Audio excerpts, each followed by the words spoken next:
ایسا لگتا ہے جیسے کوئی چھلاوا ہو جو دھواں بن کر ہوا میں تحلیل ہو گیا ہو۔ اس کا دل ایک بار پھر سے زور سے دھڑکا تو اس نے تیزی سے بھاگنا شروع کر دیا۔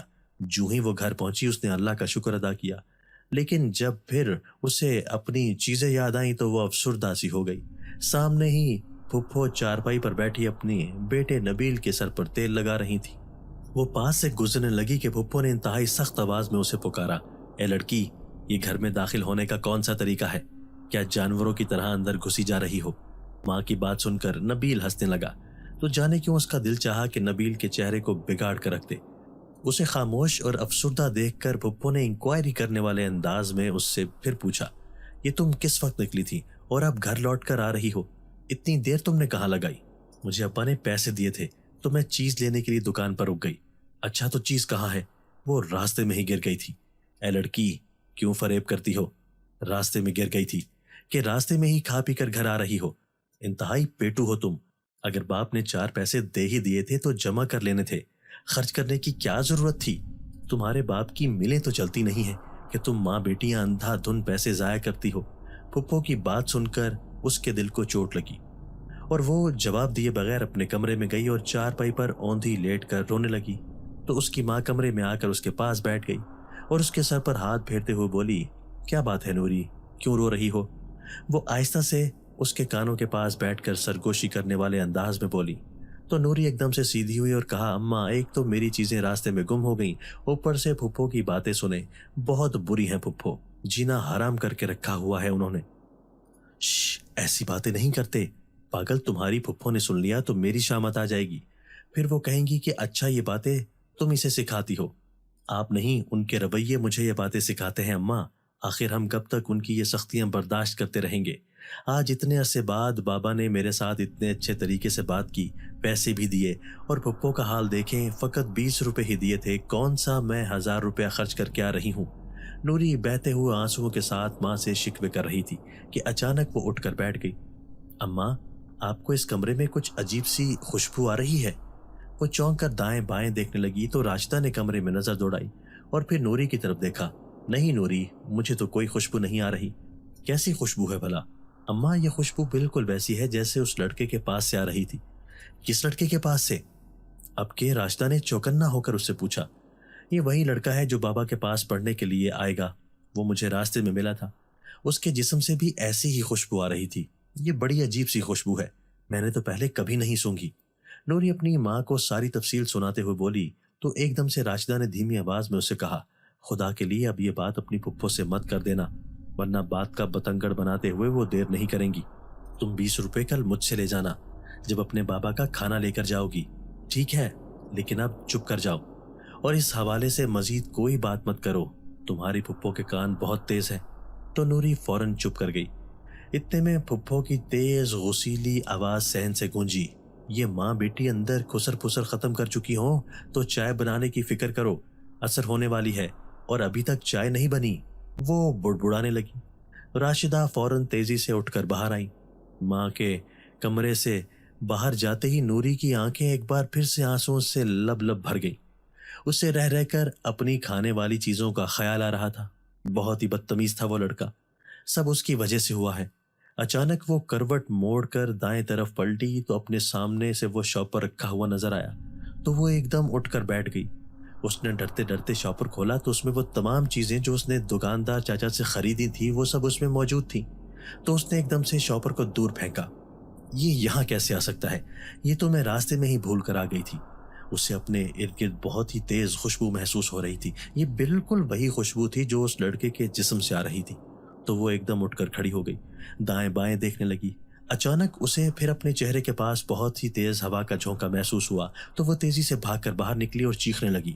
راشدہ کچن میں سے بھاگ کر اس کے پاس آئی اور اسے اپنے سینے سے لگا لیا۔ نوری، کیا بات ہے؟ کیوں چیخ رہی ہو؟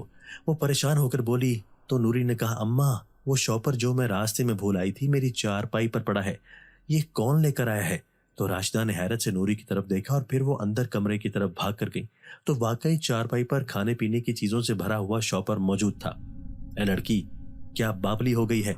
چیخیں کیوں مار رہی ہو؟ ارد گرد لوگوں نے سنا تو کیا کہیں گے؟ اسے کچھ عقل لگاؤ، کہاں دھیان ہوتا ہے اس کا آج کل؟ پھپھو نے نماز ختم کرنے کے بعد ایک دم سے نوری کی کلاس لینی شروع کر دی تو راشدہ کمرے سے باہر آئیں اور اب تک حیران پریشان تھی۔ انہوں نے نوری کا ہاتھ پکڑا اور اسے لے کر کچن میں آ گئی۔ نوری مسلسل اپنی ماں کی طرف دیکھ رہی تھی۔ اماں، میں سچ کہہ رہی ہوں، میں یہ شاپر اپنے ساتھ نہیں لائی، آپ نے تو خود دیکھا تھا میں خالی ہاتھ آئی ہوں۔ نوری ایک ہی بات مسلسل اپنی ماں سے بتائے جا رہی تھی اور راشدہ تذبذب میں کبھی بیٹی کی طرف دیکھتی اور کبھی باہر کی طرف۔ پھر انہوں نے اپنے ہونٹوں پر انگلی رکھ کر نوری کو خاموش کروایا۔ کیا پتا نوری تم اپنے ساتھ ہی لائی ہو اور بھول گئی ہو۔ انہوں نے اپنا شک ظاہر کیا تو نوری سر پر ہاتھ مارتے ہوئے بولی، اماں پھپھو سے پوچھ لیں، میرے ہاتھ اس وقت خالی تھے جب میں گھر میں داخل ہوئی۔ آخر آپ کو میری بات پر یقین کیوں نہیں آ رہا؟ آپ جانتی ہیں میں جھوٹ نہیں بولتی۔ تو راشدہ نوری کی بات سن کر اپنا سر پکڑ کر بیٹھ گئی۔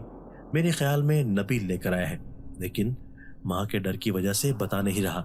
میں اپنے طور پر اس سے پوچھوں گی، تم بس خاموش رہنا۔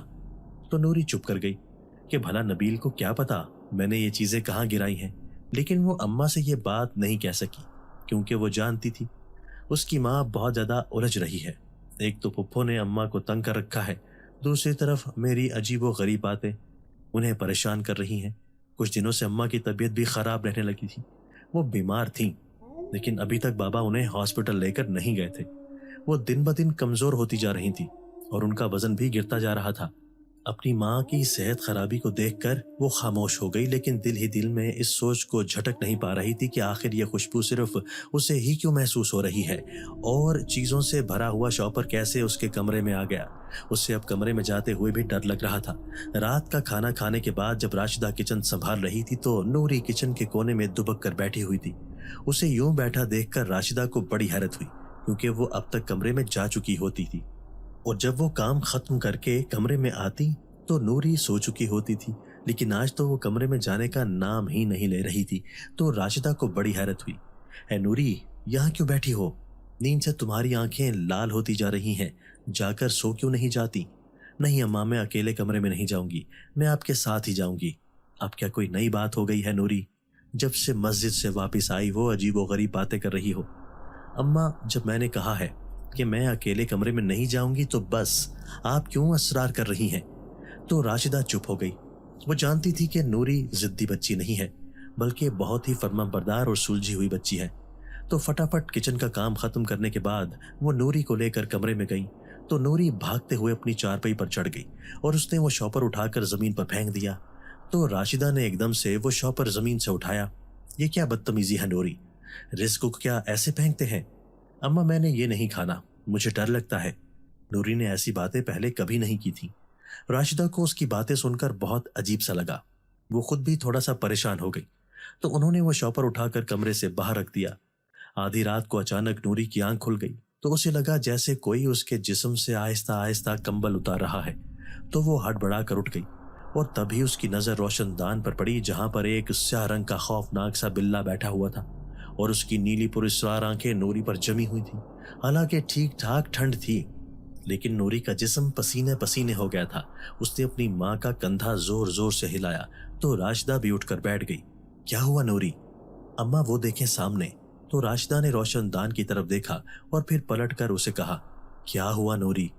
اماں، آپ کو یہ سامنے کالے رنگ کا بلّا نظر نہیں آ رہا؟ کس قدر خوفناک ہے۔ تو راشدہ نے دوبارہ سے روشن دان کی طرف دیکھا لیکن اسے وہاں کچھ بھی نظر نہ آیا۔ نوری، کیسی باتیں کر رہی ہو؟ اور روشن دان میں کوئی بلّا نہیں بیٹھا ہوا، تمہیں شاید وہم ہو گیا ہے۔ تو نوری نے بے یقینی سے اپنی ماں کی طرف دیکھا اور پھر پلٹ کر جو ہی روشن دان کی طرف دیکھا تو وہاں پر بلّا موجود نہیں تھا۔ تو وہ ہڑبڑا گئی، اماں خدا کی قسم، یہاں پر ابھی بلّا تھا، جب آپ جاگی تھی تب بھی وہ یہاں پر بیٹھا ہوا تھا، آپ مجھ پر یقین کیوں نہیں کر رہی؟ تو راشدہ نے ایک دم سے اسے اپنی سینے کے ساتھ لگا لیا۔ تم چاروں کل پڑھ کر اپنے اوپر پھونکو اور لیٹ جاؤ۔ وہ کچھ بولنے ہی لگی تھی کہ راشدہ نے اسے خاموش کروا دیا اور پھر اس پر پڑھ پڑھ کر پھونکنے لگی۔ وہ رات تو جیسے تیسے کٹ گئی لیکن اس کے بعد نوری کے ساتھ کچھ نہ کچھ انہونیاں ہوتی رہتی تھی۔ اسے اکثر اپنے ارد گرد بہت تیز خوشبو محسوس ہوتی تو اس کے سر میں شدید درد شروع ہو جاتا، یا پھر اپنے چہرے کے پاس اسے تیز ہوا کا جھونکا محسوس ہوتا تو وہ ایک دم سے چیخنا شروع ہو جاتی، اور وہ سیاہ رنگ کا بلّا بھی اس سے اکثر روشن دان میں بیٹھا ہوا دکھائی دیتا۔ تو انہوں نے وہ کمرہ ہی بدل ڈالا لیکن پھر بھی اسے وہ بلّا گھر میں جا بجا دکھائی دینے لگا۔